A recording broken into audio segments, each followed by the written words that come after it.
aujourd'hui, ça a suscité énormément d'interactions. Le sujet du live, et c'est Véronique qui m'a donné l'idée. Elle me questionnait pour sa nièce. Elle était inquiète pour sa nièce Pénélope, hein, je pense. Es-tu là, Véro? Sa petite nièce Pénélope qui poussait pour uriner. Puis il avait beau lui dire arrête de pousser, fais pas ça. Elle continuait. Elle n'a pas de temps à perdre, cet enfant-là. Ah ouais, il faut que je retourne jouer. Fait que Pénélope, ce live-là, il est pour toi. Mais imagine-toi donc qu'il y avait bien du monde qui avait besoin de savoir qu'est-ce que ça fait exactement pousser. Pourquoi qu'on pousse pour uriner? C'est quoi les conséquences possibles? Et pour expliquer tout ça, on va faire un petit peu le tour de comment notre vessie fonctionne. Parce que quand on comprend comment elle fonctionne, on est capable de voir c'est où, nous, notre problème. Fait que déjà, je vais vous amener vers des pistes de problèmes et ensuite des pistes de solutions. Fait que ayez papier et crayon en main. Parce que pour vrai, il va en avoir de l'information. C'est pas la première fois que je parle de la biomécanique, de la mécanique de notre vessie parce que je suis physio-périnée. Ça fait 2 ans que je suis sur le web à informer les femmes sur leur corps. Fait que c'est pas la première fois qu'on en entend parler, mais je trouve ça vraiment important d'y revenir pour que vous compreniez vraiment là, où est-ce que vous avez à travailler. Donc, vous allez jouer un petit peu au petit médecin dans votre corps. C'est important de savoir comment on fonctionne nous-mêmes, de ne pas tout le temps dépendre d'un professionnel, mais de sentir les choses parce que nous, on est connecté à notre intuition, à notre ressenti. Fait que quand on vit dans notre corps, puis qu'en plus, on a l'information biomédicale, bien là, on fait des liens incroyables. Fait que c'est parti, gang, êtes-vous prêts? J'ai déjà 34 et demi.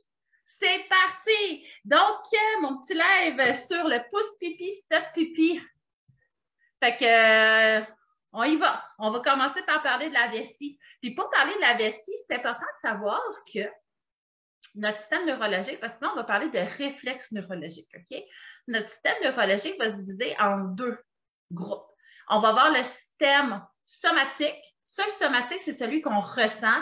Un peu comme, mettons, je dis tout le temps ça, là, mais je veux prendre un crayon. Fait que c'est pas un accident. Là. Mon corps ne va pas le faire tout seul sans que je m'en rende compte. J'ai l'intention de prendre mon crayon, puis tout va s'articuler dans mon corps pour que je le prenne, mon crayon.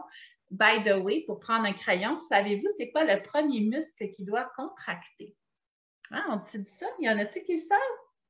Catherine, tu dois le savoir, tu es ma cliente depuis tellement longtemps. Vous répondrez à savoir. Si vous le savez, c'est quoi le premier muscle qui doit contracter pour bouger notre bras? OK? C'est vraiment intéressant. Donc, ça, c'est notre système nerveux somatique. Fait que là, tu pars un système nerveux, il y en a un qui est somatique, puis ça, c'est celui qui est volontaire. Là, je suis en train de te faire ton dessin sur ta feuille. Et vous m'enverrez une photo de vos dessins, les filles. Après ça, je vais les mettre en story. C'est tout le temps super cool à voir. Ensuite, on a le système autonomique. Ça, c'est le système qui est à notre insu. Fait que dans le fond, un peu comme notre estomac, mettons, qui digère de quoi, puis manque de bile. Mais c'est pas moi qui va dire, hey, je te rajouterai un petit 10 millilitres de bile. Ça va comme ça faire tout seul, ça va gérer tout seul. Tu n'en as vraiment pas conscience. Ton corps il est autonome là-dedans. Fait que autonomique, OK? Fait que notre vessie va être gérée par ces 2 systèmes-là. Et on a besoin de 2 systèmes neurologiques qui vont bien pour que notre vessie aille bien. Parce que j'en ai eu des questions sur, par exemple, la sclérose en plaques, les hernies discales, les vessies hyperactives. Fait qu'on va faire le tour de tout ça aussi. Donc, ça prend ces 2 systèmes neurologiques-là. Là, je ne sais pas si c'est parce qu'il n'y a plus personne qui parle ou si c'est parce qu'il faut que je fasse comme dans mon cellulaire, que je retourne en arrière. Parce que là, moi, je veux encore juste 4 commentaires, puis j'ai posé une question, puis d'habitude, les gens, ils me répondent. Ah ah ah! Donc, Brigitte, coucou Brigitte, Valérie, t'es là, yeah, salut! Mylène qui est là, Mylène, je suis trop contente. OK, fait que c'est ça, il va falloir que je ressorte puis je revienne tout le temps pour voir vos réponses à mes questions. Fait que vous ne m'avez pas répondu. Hey, pour prendre un crayon, gang, tu sais, on pourrait se dire, c'est comme mon muscle de la main, c'est comme mon muscle de bras. Qu'est-ce qui part l'action de je m'en vais chercher mon cellulaire sur la table? Bien, imaginez-vous donc que ça va être vos muscles stabilisateurs abdominaux pelviens. Fait que c'est tous les muscles qui viennent soutenir vos organes pelviens. Eux vont aussi stabiliser votre tronc. Donc, on doit avoir un tronc stable pour être en mesure de bouger nos extrémités. Ça, je fais souvent la comparaison avec un enfant qui apprend à marcher. Donc, il va être très instable. Puis, pour compenser ce manque de stabilité-là qui vient du tronc, bien, il va ramener ses petits bras près de lui, puis il va marcher très large de ses jambes, un peu comme un petit pingouin. J'avais suivi mon garçon quand il apprenait à marcher. J'avais fait une vidéo là-dessus, une couple une couple d'années, parce qu'il est rendu à 3 ans. Mais c'était vraiment impressionnant. Et âgé, quand on parle de l'équilibre, et ça se travaille pour éviter d'en perdre, mais on va revenir vers ça. Donc, de plus en plus de rigidité des membres pour marcher, pour essayer de stabiliser parce que notre tronc n'est pas suffisamment stable. Fait que pour prendre des crayons, gang, ça prend un bon périnée. C'est ça que j'essaie de vous dire. Fait qu'on a nos deux systèmes neurologiques, le somatique et l'autonomique. Et là, on part, OK? Donc, dans notre bassin, on va avoir les nerfs parasympathiques, ça c'est autonomique. Donc, c'est nos nerfs autonomes qu'on n'a pas vraiment conscience. Et les autres, ils m'ont envoyé un message vers notre vessie. Je l'ai dit, mon bassin. C'est mon bassin.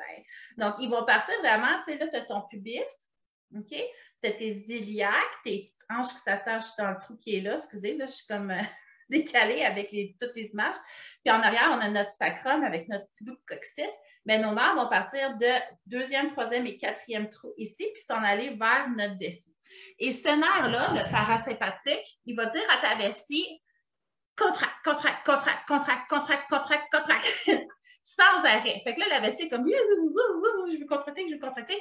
C'est lui qui va dire, OK, c'est bon, tu sais, comme contracte au complet, on se vide, c'est là que ça se passe. Mais lui, il va toujours être en train de travailler le nerf parasympathique. Puis c'est un nerf dans le milieu de notre dos, juste en bas de la brassière, le sympathique, qui lui va venir vers la vessie puis va dire, écoute, je trouve pas que tu es assez pleine, la vessie, comme calme tes nerfs, c'est pas le temps. OK? Puis à un moment donné, mais là, le message, ça va être, bon, ben là, il y a assez d'urine dans cette vessie-là. Envoyons l'information à cerveau. Puis là, tu vas prendre conscience, ma vessie commence à se remplir tranquillement, mais tu es en char, c'est pas le temps. Fait que là, ton cerveau va dire, écoute, c'est pas le bon moment d'uriner. Comme calmez-vous tout le monde, on arrête ça là, le message, on en reparle plus tard. Puis là, ben, plus tard, mettons, là, le message revient, écoute, avec ça continue à se remplir, il faudrait peut-être que tu penses à aller faire pipi. Puis là, tu vas dire, OK, c'est bon, tu sais, je suis rendue comme à la maison. Et là, une fois que tu es sur la toilette, là, ton cerveau va dire, hey, c'est un bon moment d'uriner. Et là, ton parasympathique va contracter ta vessie, puis ta vessie va se vidanger. OK? Fait que neurologiquement, c'est beaucoup de réflexes, c'est beaucoup de nerfs qui sont impliqués. Puis c'est comme ça que ça va se vidanger notre vessie ou se contenir aussi. Puis le nerf de notre milieu de dos, quand il dit « Hey, il n'y a pas assez de pipi dans ce vessie-là, attendons toute gang », il va contracter un peu plus nos sphincters urinaires, les petites portes qui empêchent le pipi de couler, puis notre musculature aussi, pour permettre un peu plus de remplissage. Donc, plus on est fort de là, plus notre vessie peut finalement se remplir aussi. Fait que c'est toutes des choses intéressantes quand même à savoir déjà. Mon sel est à côté, je t'ai mis devant la télé. Oh, en gros plan, Dominique! J'arrête pas de dire à mon chum, moi, je viens d'accoucher, là. Tu sais, ma peau, c'est mon sommeil, les cernes, c'est comme, je me sens pas au top de ma forme, là. Puis moi, je suis quelqu'un d'hyperactif, fait que d'habitude, je déplace de l'air énormément.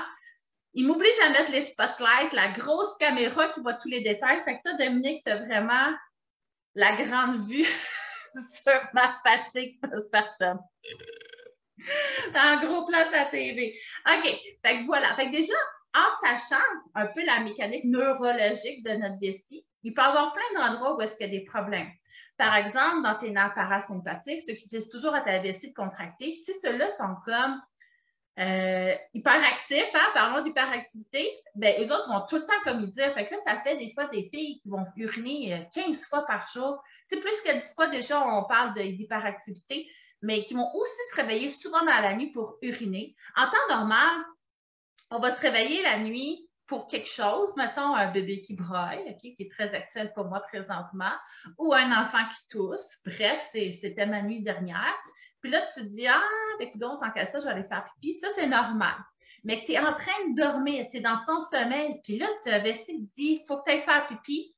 Ça, c'est problématique, c'est pas normal. À partir de l'âge de 60 ans, on considère que de se réveiller à cause d'une vessie une fois par nuit, c'est acceptable, mais avant ça, on n'est pas censé. Fait que là, je ne sais pas s'il y en a des filles ici qui se réveillent à cause de leur vessie, mais il y a des filles qui m'ont donné des commentaires.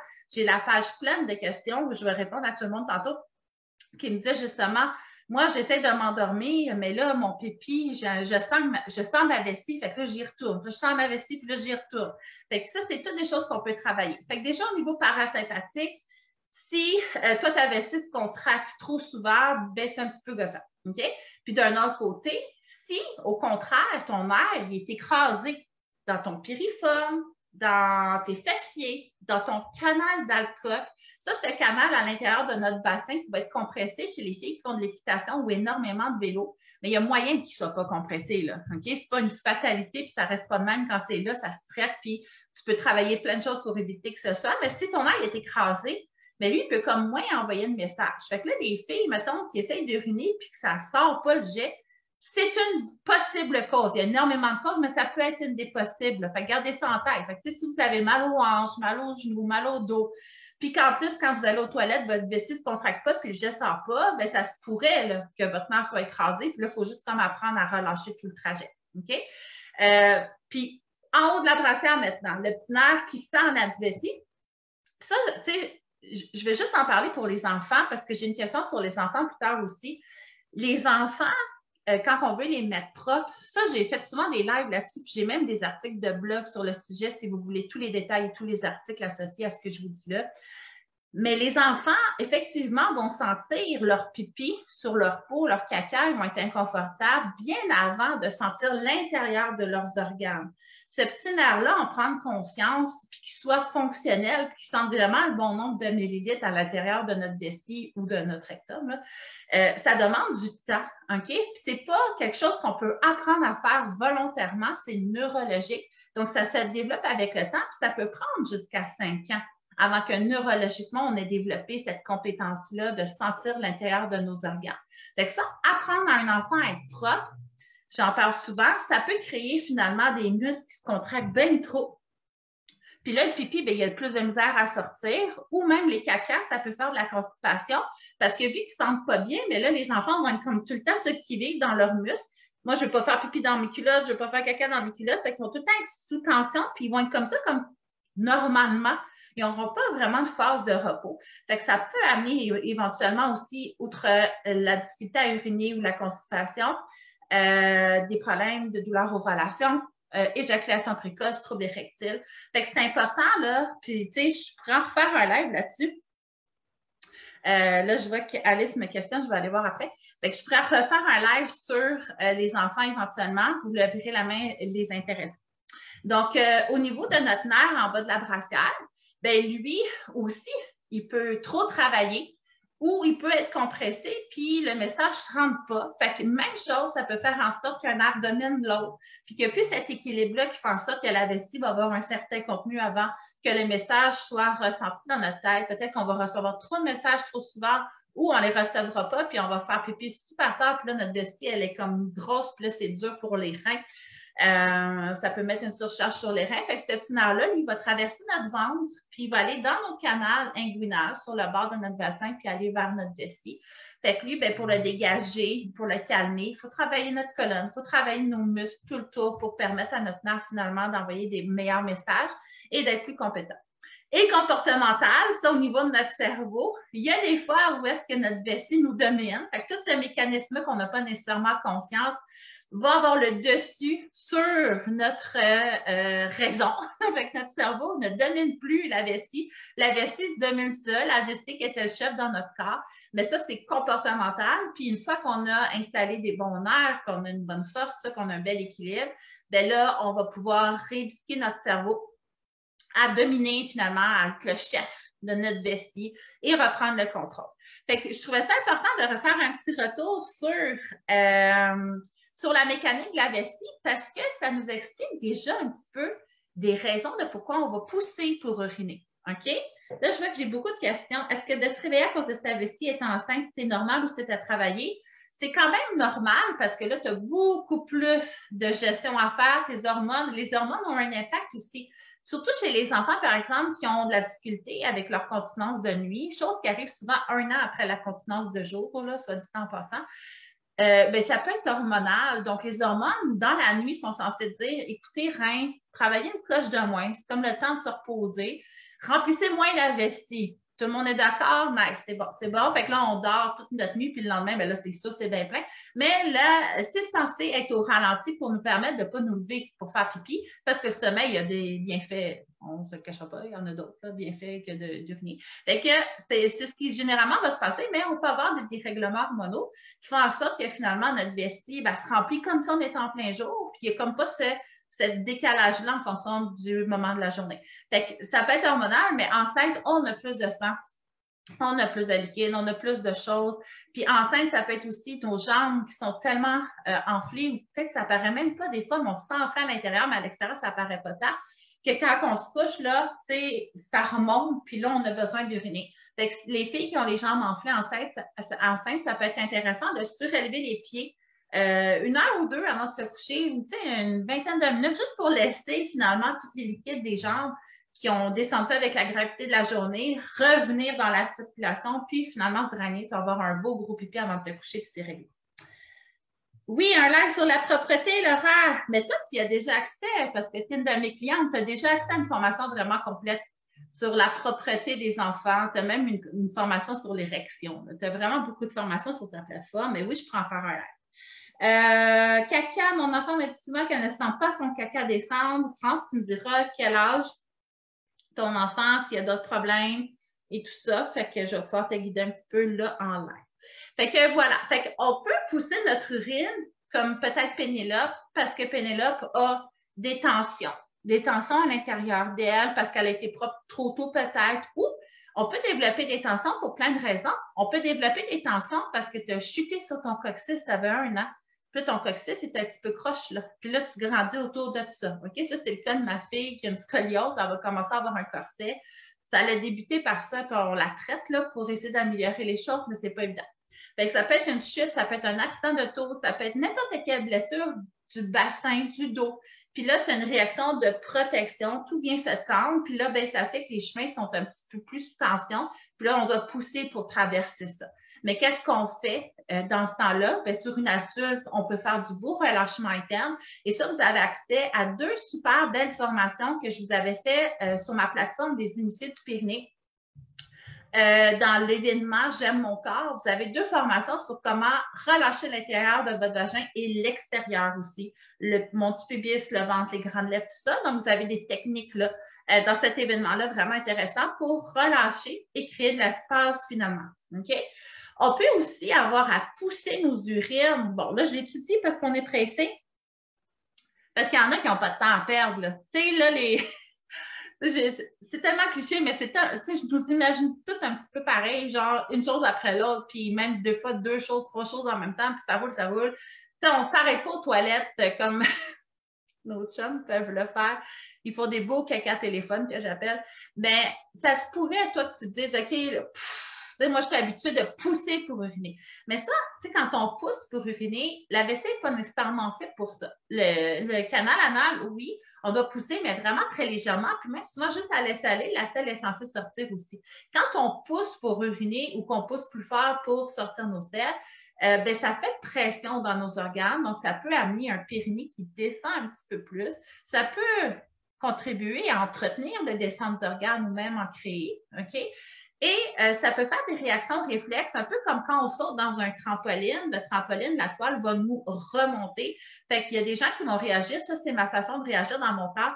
Quand il y a de la pression dans mon plancher pelvien, ma réaction, ça va être la contraction.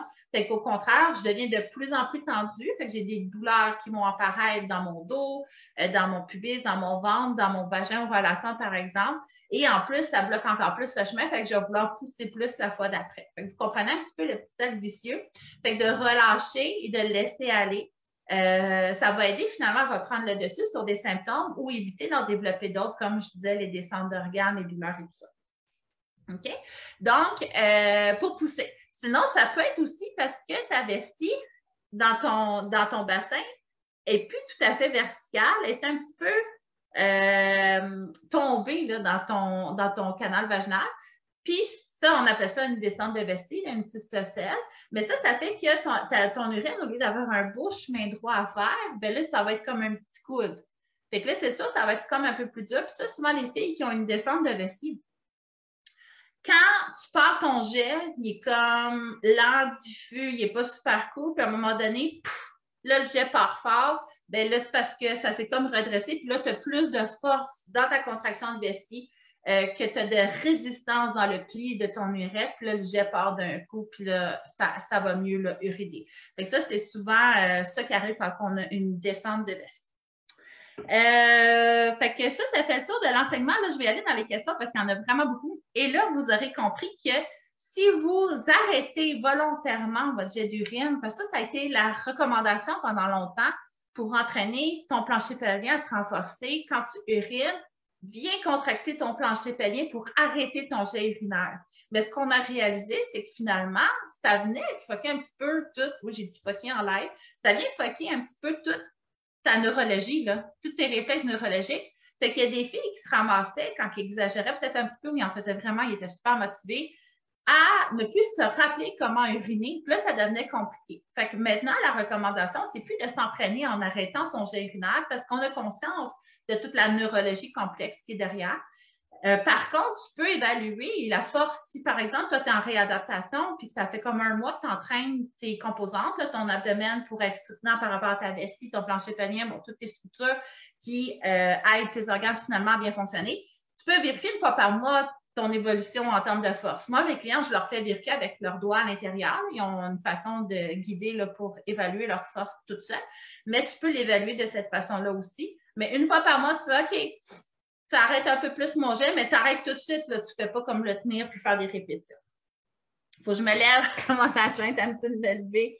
Mais là, il faut que je me mouche aussi. Me laissez-vous 2 secondes? Moi, je suis la physio mouchée. J'avais pensé changer de nom une fois. 2 secondes, OK? Je fais juste vous muter. Puis oui, vous êtes dans ma chambre. On est déménagé, mais on n'a pas fini de construire nos affaires. 2 secondes.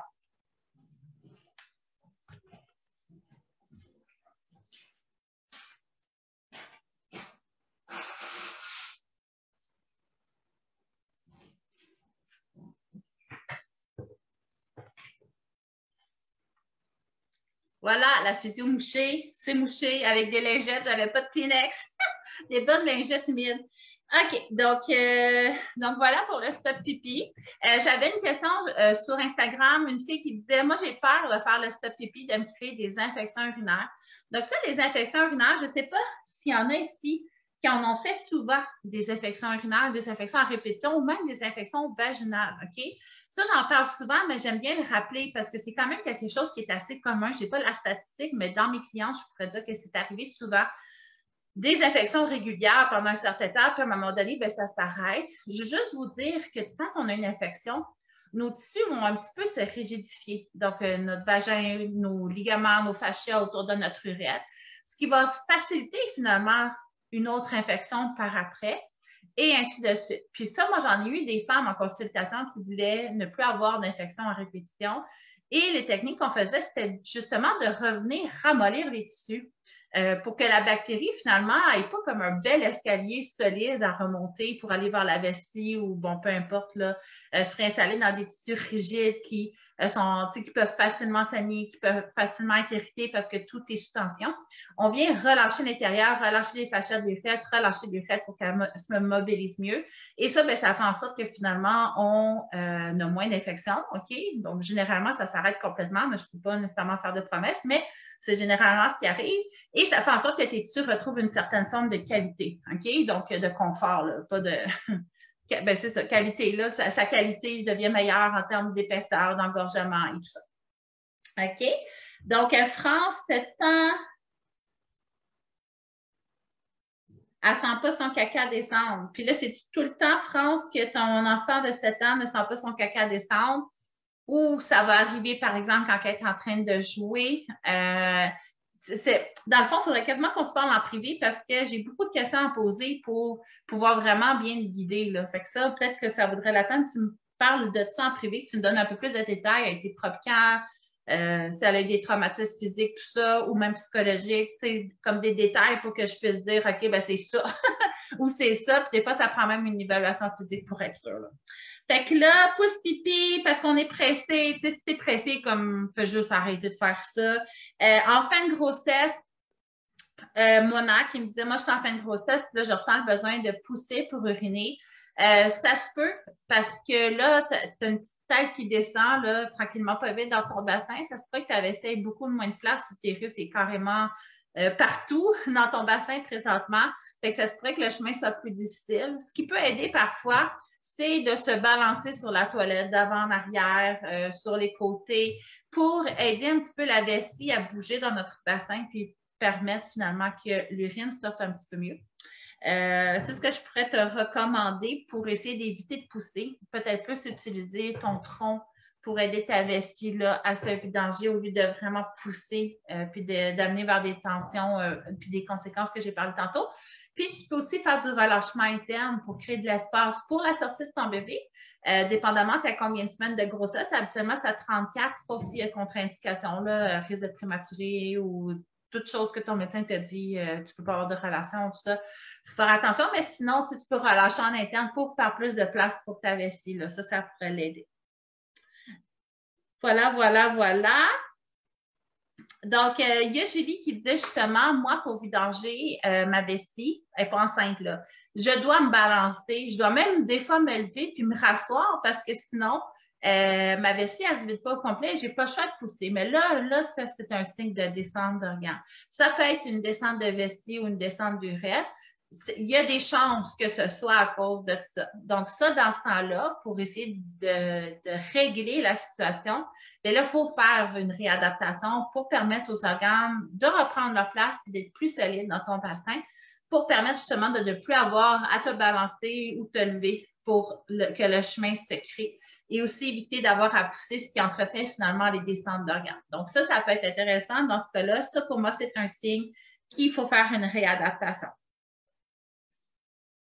Sinon, j'ai Kim ici qui dit « Moi, j'ai peur si je ne pousse pas pour vider ma vessie comme les dernières gouttes, de avoir envie pas longtemps après. OK? » Et ça peut être deux choses. C'est souvent très comportemental, puis je l'ai même vécu dans mon corps aussi. Justement, là, le soir, tu te couches, puis là, tu retournes à la toilette parce que tu as peur d'avoir à te réveiller pour y aller. Enceinte, ça me faisait ça. Là, j'y retournais, j'étais comme, mon Dieu, tu sais, c'est impossible qu'en 5 minutes, ma vessie se soit remplie de 400 millilitres. Il n'y a comme aucune chance que ce soit arrivé. C'est vraiment mes craintes, mes peurs, puis c'est pour me protéger. Ça, c'est plutôt comportemental. Par contre, il y a des filles qui peuvent avoir vraiment des tensions autour de leur vessie, de leur urètre. Ça, c'est toutes les attaches musculaires près du pubis, en haut, à l'extérieur près de l'entrée, puis aussi dans le canal vaginal. Mais toutes ces tensions-là, finalement, peuvent amener une sensibilité, puis ta vessie n'est pas très remplie. Sauf qu'il y a un message d'envie parce que là, finalement, tu l'interprètes comme ça, mais c'est une tension musculaire. Fait que ça peut valoir la peine. Si, par exemple, toi, tu te dis, OK, moi, je pousse que je vais avoir envie bientôt. Ça, dans le cas de Kim qui a fait une réadaptation, dans son cas à elle, moi, je pense que c'est plus comportemental que physique parce qu'elle avait tout récupéré sa force et tout ça. Fait que j'aurais plus tendance à dire arrête de le faire puis tu le sentiras plus. OK? C'est juste une habitude que tu as pris que tu dois enlever puis il n'y a pas de raison dans son cas à elle. Par contre, si toi, tu as des tensions, tu n'as pas fait de réadaptation encore de ton plancher pelvien, de ton abdomen et tout ça, de ta neurologie, bien, ça se pourrait que ça va la peine de venir relâcher en interne au lieu d'aller uriner ou de faire des techniques de respiration profonde, faire du relâchement de ton diaphragme, amener ton attention ailleurs pour permettre finalement à ta musculature de se détendre et ton message d'uriner va disparaître. OK? Donc, ça, ce serait plus logique parce que la logique veut, à part les femmes qui sont enceintes, qui se couchent, puis là, tout le liquide des pieds remonte vers la vessie, ça se peut que tu aies une coupe de faux aux toilettes. Mais si tu as fait, comme je te dis, lever tes jambes avant d'aller coucher une bonne heure avant, puis là, tes reins ont eu le temps de faire leur travail, ça, moins dans ce temps-là. Puis les gens qui ne sont pas enceintes, qui n'ont pas d'enfant dans leurs pieds, ben tu n'es pas censé. Fait que là, il faut essayer de venir relâcher. Et ça, ben, ça va aider ta vessie finalement là, à se calmer puis arrêter de t'envoyer des messages parce que tu as vraiment l'impression. Puis ça, moi, ce que j'ai utilisé comme technique quand je l'ai vécu, faire pipi non-stop là, avant de me coucher, je venais peser sur ma vessie. Puis là, je le sentais. Quand je pèse sur ma vessie, j'ai-tu vraiment comme du pipi ou ça reste pareil, la sensation? Si ça reste pareil, c'est clairement toutes mes tensions, c'est comportemental. Fait que là, je faisais des exercices de respiration, puis moi, j'aime beaucoup relâcher en interne. Fait que ça, j'ai mon outil tout le temps près de moi, je venais relâcher un petit peu en interne, puis ça partait. C'est comme ça que j'ai repris le dessus sur mes envies avant d'aller faire dodo. OK? Puis tu peux le faire entre-temps aussi. Tu n'es pas obligé d'attendre le soir quand tu es couché pour faire ça. Tu peux le faire le matin, tu peux le faire n'importe quand. Ça va avoir un impact le soir. Là, c'est vraiment bien fait, notre corps humain. Fait que ça, c'est les techniques que je te recommanderais. Sinon, pour l'endométriose, moi, j'ai traité beaucoup de femmes qui en avaient. C'est sûr que ce n'est pas une pathologie qu'on peut guérir. Par contre, on peut vraiment aider habituellement. Puis là, ce qu'elle disait, oh ben là, c'est un nom Instagram, je n'ai même pas son prénom. Orangeade, tu sais, je suis pas mal sûre, c'est pas de même que tes parents t'ont appelé. Quoique ce serait vraiment hot que tu t'appelles Orangeade dans la vraie vie. Mais l'endométriose, ça, là, c'est une maladie de notre utérus qui va créer beaucoup d'adhérence, des doigts d'araignée partout. Ça peut aller même dans notre intestin. Dans nos ovaires, ça peut diminuer nos capacités à avoir des enfants parce que ça bloque les chemins carrément pour que l'ovule se rende jusqu'à notre utérus, par exemple. Bon, c'est beaucoup d'adhérence. Et moi, les filles, je leur montrais un protocole de relâchement qu'ils faisaient régulièrement avec ventouse, avec leurs mains, beaucoup d'étirements pour venir enlever le plus de fibres adhérentes possible. Et ça avait tendance à énormément les soulager et aussi les aider dans leur fonction, miction, sel et tout ça. Et j'ai même lu, j'avais été invitée comme conférencière là, dans un collectif pour la Yoni, là, où est-ce qu'il fallait que je parle de l'impact de la physiothérapie sur la fertilité. OK? Parce que jusqu'à maintenant, on ne pouvait pas dire que la physio aidait à la fertilité. Mais dans les cas de femmes qui avaient de l'infertilité, entre guillemets, obstructive, parce que tu peux avoir de l'infertilité idiopathique, on ne sait pas la cause, ça peut être hormonal ou ça peut être obstructif, OK? Chez les femmes qui avaient des infertilités obstructives, fait que ça veut dire que quelque part, le chemin qui ne va pas bien, ben, la physiothérapie aidait beaucoup. Puis là, je vous le dis tout de suite, si vous avez une physio, je veux que tu m'aides avec ma fertilité, je veux tomber enceinte, puis j'ai entendu dire que tu pouvais m'aider. C'est sûr qu'elle va te dire, je peux rien faire pour toi. C'est vraiment une étude que j'ai lue de cette année, même 2 études. Ça l'amène vers des bonnes pistes de solutions pour traiter l'infertilité obstructive, mais c'est pas encore connu. C'est parce que je suis allée chercher une information que moi, je suis au courant. Puis on peut pas dire à 100% que ça va fonctionner parfaitement, mais moi, je trouve ça quand même logique pour aider finalement les adhérences, venir les enlever, pour aider finalement que la mécanique se passe bien. Fait côté endométriose, généralement, d'apprendre à s'auto-traiter soi-même parce que c'est pas juste un rendez-vous par mois qui va faire une différence là, avec ta physio, ton ostéo, ton acu. Ça va être de traiter toute seule conjointement à tes professionnels qui va faire en sorte que ça prend le dessus un peu sur tes symptômes ou au moins les rendre stables, plus confortables, plus tolérables. C'est quand même des grosses douleurs, l'endométriose. C'est incroyable la souffrance de ces femmes-là. Fait que ça peut être intéressant, c'est comme une hygiène de vie à développer. Puis ça, moi, je pense que ça vaut la peine. Je n'ai pas cette pathologie-là, puis j'ai pris l'habitude de me masser tous les jours. Mes enfants aussi me demandent souvent des massages parce qu'ils me voient me masser, puis ils m'en demandent, ça leur fait du bien. Fait que ça, c'est juste une habitude de vie, comme on se brosse les dents tous les jours, que je crois qu'il faut instaurer. Mais quand on a une pathologie comme ça, douleur chronique, endométriose, cystite interstitielle, je pense que ça vaut la peine d'instaurer des habitudes de massage là, pour aider. Quand on est en situation d'inflammation, comme Crohn, par exemple, tu es en inflammation active, c'est pas le moment de te masser. Mais une fois que tu es dans ta chronicité stable, là, il faut que tu viennes enlever les adhérences inflammatoires que tu as eues là, après ta crise de Crohn, par exemple. Je veux juste donner ça. Quand tu as une impression de blocage maintenant, bien, ça, c'est souvent signe d'une descente d'organes ou de vaginisme. Donc, vraiment, tes muscles sont tellement fermés qu'il n'y a plus rien qui passe par là ou qui sort de là. Fait que ça, c'est des techniques de relâchement. Et si on suspecte plutôt une descente d'organes, bien là, il faut venir faire une réadaptation complète. Sensation de pipi avant de douche, j'en ai parlé. C'était Véro qui parlait de ça, mais je l'ai vécu, fait que je l'ai dit aussi. Est-ce que le jet urinaire peut changer en fonction de notre cycle menstruel? Absolument. Ça, j'avais fait une formation avec Mélanie Roy, qui était accessible aussi sur les initiés du permis. Puis mes clients, vous avez tout ça dans votre plateforme et avec beaucoup plus de détails. Là, avec Mélanie Roy, elle est venue souvent. Donc, Mélanie Roy, c'est une ancienne sexologue qui s'est spécialisée en cycle hormonal, finalement, pour adresser nos symptômes pelviens. Et elle nous parlait justement que quelques jours avant nos règles, tous nos symptômes vont empirer. Fait que généralement, c'est là que ça va être plus dur à uriner. Si, par exemple, tu as des descentes d'organes parce que là, ta descente va être plus grande, par exemple, quelques jours avant tes règles, au début de tes règles. Donc, ça, vous avez déjà une formation complète, au moins 1 heure, mais vous avez souvent Mélanie Roy qui revient dans mes événements pour nous enseigner finalement comment utiliser nos hormones à notre avantage, en faire des alliés, parce que ça, on s'est tout le temps fait dire cache ton cycle hormonal, il ne faut pas que ça paraisse que tu as tes règles, mais tu peux apprendre à utiliser tes menstruations pour encore plus rayonner, pour être encore plus créative, pour aller encore mieux côté santé mentale. Puis ça, Mélanie Roy est venue souvent nous en parler. Puis quand ton jet d'urine va dans tous les sens, mais ça se peut que ce soit juste au niveau de tes petites lèvres qui sont super collées. Il y a des filles qui, leurs petites lèvres, tout est très, très, très collé. Puis là, ben, ton jet urinaire doit faire son chemin là-dedans. Puis ça se peut qu'il perde dans tous les sens. Fait que dans ce temps-là, tu peux peut-être juste venir ouvrir ta vulve avant de commencer à uriner pour permettre finalement que ton jet là, soit un petit peu moins diffus ou dans tous les sens. Mais ça peut arriver aussi après un accouchement parce que là, il y a des faiblesses.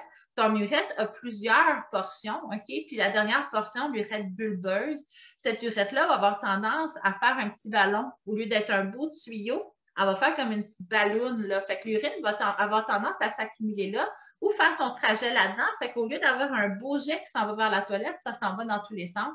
Et ça aussi c'est signe que tu as besoin de venir faire du renforcement de tes muscles plutôt superficiels. Puis ça, c'est le quatrième souffle pelvien, OK?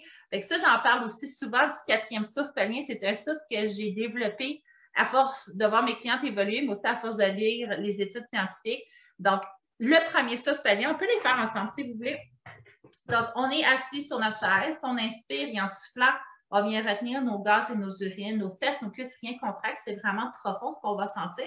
Notre vulve va avoir tendance à vouloir décoller un petit peu de la chaise. Ça, c'est le premier souffle. Deuxième souffle, voilà, je veux te le dire. Deuxième souffle, on va contracter un petit peu l'anus. Là, on va sentir comme si tout le paquet s'en venait vers notre pubis. Troisième souffle, on va venir fermer de chaque côté notre vagin. Comme ça, on fermait les portes d'un ascenseur. L'ascenseur est monté, je ferme les portes de chaque côté. Et quatrième souffle, on est toutes contractées encore. Là, on va imaginer que notre clitoris, on le rapproche de notre entrée vaginale. Là, on a nos 4 souffles pelviens. Puis ça, venir chercher le quatrième souffle pelvien va aider beaucoup à remontrer notre urètre et notre rectum. C'est vraiment la contraction la plus efficace.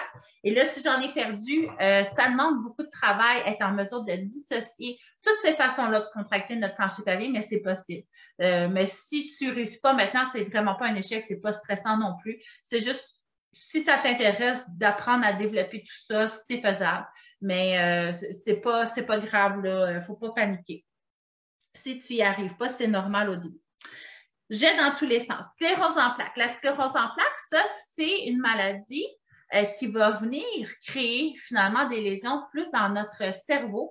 Et là, j'ai un document complet sur la vessie de la sclérose en plaques, mais c'est à ma clinique. Puis je ne suis pas allée à la clinique entre hier soir que j'ai eu le message de Noëlla et aujourd'hui. Mais effectivement, quand on a une atteinte centrale au niveau de notre moelle épinière, au niveau de notre cerveau, parfois ça peut créer des vessies plutôt spastiques. Donc, des vessies qui sont vraiment très rigides, contractées, qu'on a de la misère à vidanger, puis ça ouvre.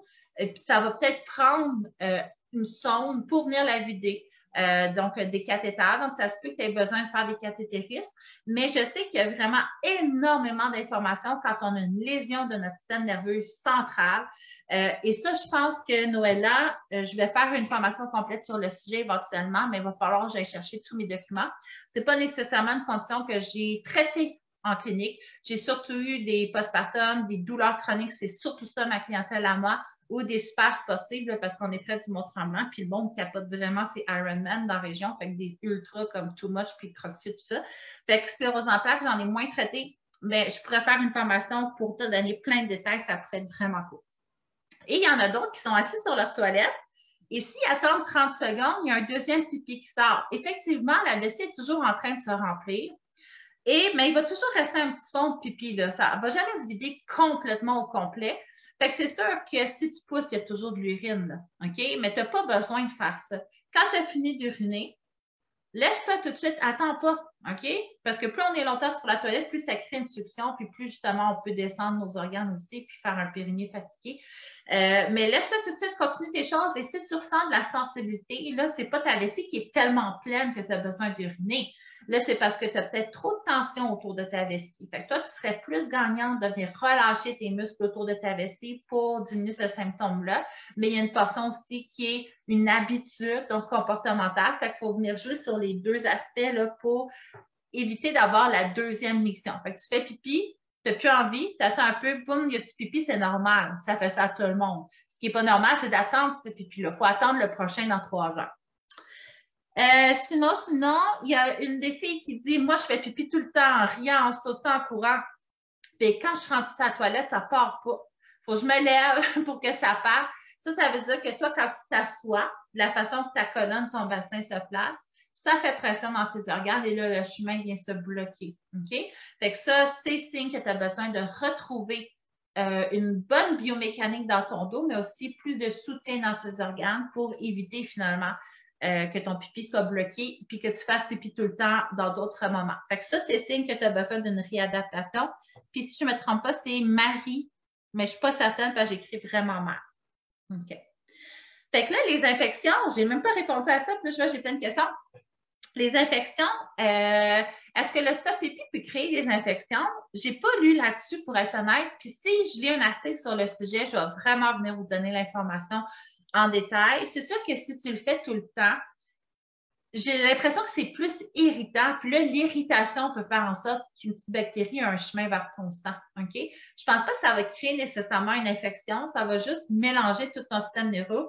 Par contre, si toi, tu as eu beaucoup d'infections dans ta vie et tu te dis, si j'arrête mon jet urinaire, je vais avoir une infection, moi, j'aurais tendance à suivre ton intuition. OK? C'est pas parce que c'est pas écrit dans la littérature scientifique que ton senti est faux. OK? Ça se pourrait que tu as juste trop compris ce qui se passait dans ton corps. Puis ça, c'est important aussi. Ben voilà, gang. Là, je vois que Mylène m'a posé une question. Oui, France, tu me parles en privé, génial.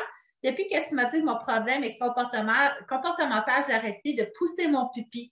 Maintenant, je m'assois et je réfléchis à mon comportement. Mylène est tellement drôle, cette fille-là, c'est incroyable. Fait que je suis contente, Mylène, que tu penses à ton mauvais comportement. C'est tellement drôle. Fait que oui, ça se peut, il y a beaucoup de choses parce qu'on a peur, parce on a des craintes, plus ça l'emmène la sensibilité. Puis notre plancher pelvien, c'est un peu comme un petit chien qui a peur. Un chien qui a peur, il va se rentrer la queue entre les jambes, mais c'est quoi qui fait ça? C'est son plancher pelvien. Puis nous, on a ce réflexe-là aussi. Là. Fait que quand on a peur, qu'on a de l'anxiété, qu'on est stressé, tout se contracte par en dedans. Fait que ça se peut que dans ce temps-là, tu aies plus de symptômes. Fait que ça vaut la peine là, de travailler ailleurs. Puis ça, justement, dans mes plateformes, il y a beaucoup de psychologues et de sexologues qui sont venus donner des trucs comportementaux pour aider par rapport aux peurs, aux craintes, à l'anxiété, à nos traumas du passé, nos traumas du présent. Pas ceux du futur, là, j'espère qu'on ne peut pas les prévoir, mais justement pour adresser la composante psychologique que je ne suis pas du tout formée à faire. Fait que je vais juste sortir rapidement. Je ne sais pas s'il y a des questions parce que ça appelle tout sur le pouce pipi. Fait que je pourrais résumer ça en disant la vessie, faire pipi, c'est une mécanique complexe qu'on doit vraiment soutenir et non pas bloquer ou nuire. Fait que si on vient pousser parce qu'on est une petite pressée, ça peut amener éventuellement descente d'organes, tension pelvienne, tout ça. Fait que c'est peut-être mieux d'essayer de prendre son temps. Tu sais, sur la toilette, c'est un bon moment pour toi, tu y as droit. OK? Tu y as droit. Ça peut être signe, c'est un blocage, si ton jet il commence très léger, puis bang, d'un coup, il part, ça peut être un signe de descente. Ça vaut la peine de s'évaluer soi-même ou de voir une évaluation pour éventuellement peut-être voir si tu as besoin d'une réadaptation. Si ton jet est très diffus, qui part dans tous les sens, ça peut être parce que tes lèvres, il faut juste les décoller un petit peu avant de commencer, ou parce que ton urètre bulbeuse, tu as besoin de la solidifier, sinon, ben, ça part dans tous les sens. Fait que pour le pouce pipi, je te dirais que ça a pas mal l'air de ça. On a parlé de beaucoup de choses aussi entre-temps. Là, j'ai 17 commentaires. Juste être sûr qu'il n'y a pas d'autres questions. 15 minutes. Plus récent, je vais y aller comme ça va être plus simple. Merci, Marley, c'est donc bien beau comme nom. Merci pour l'information. Super! Fait que c'est déjà fini, gang. C'est rare que mon dîner pas gêné finisse autant rapidement, puis je pensais vraiment qu'on en aurait pour 2 heures. Mais ça fait le tour. Fait que merci d'avoir été si nombreuses à vous intéresser à ce sujet-là. Moi, je fais ça tous les mardis midi, vous instruire sur vos corps avec des sujets trop cool. Fait que là, ce qu'on va faire, une de mes adjointes va créer ça en texte de blog pour les filles qui ont besoin de le relire. Ça va être bientôt accessible. Et j'ai une autre adjointe qui va faire une bande dessinée avec mon travail en équipe sur le sujet. Fait que vous allez pouvoir venir revoir cette bande dessinée-là pour rire, parce qu'on essaie de rire tout le temps un petit peu, et pour vous réinstruire, valider les choses que j'ai dit aujourd'hui. Fait que bonne chance à mes adjointes de décortiquer tout ce que j'ai dit et de rendre ça logique. Puis au courant de la semaine, vous allez avoir le reste de l'information. Fait que merci, gang, d'avoir été si nombreuses. Je vous souhaite une super belle semaine et on se revoit mardi prochain avec un super sujet. Là, il faut que j'en parle, c'est le chant. OK? J'ai le chant les gens ça fait longtemps que j'en parle, j'ai lu plein d'études sur les gens qui chantent et les gens qui font des instruments comme traversière, tout ça. Qu'est-ce que ça prend pour être en mesure de mieux chanter? Et chanter, l'impact, qu'est-ce que ça a sur notre plancher pelvien? Fait que je pense que ça risque d'être le prochain sujet, à moins que j'aie encore une question qui me donne vraiment le goût de parler de ça plus que du chant, mais ça risque d'être mon sujet de la semaine prochaine. Fait que là-dessus, je vous souhaite bonne semaine, les amis. Bye!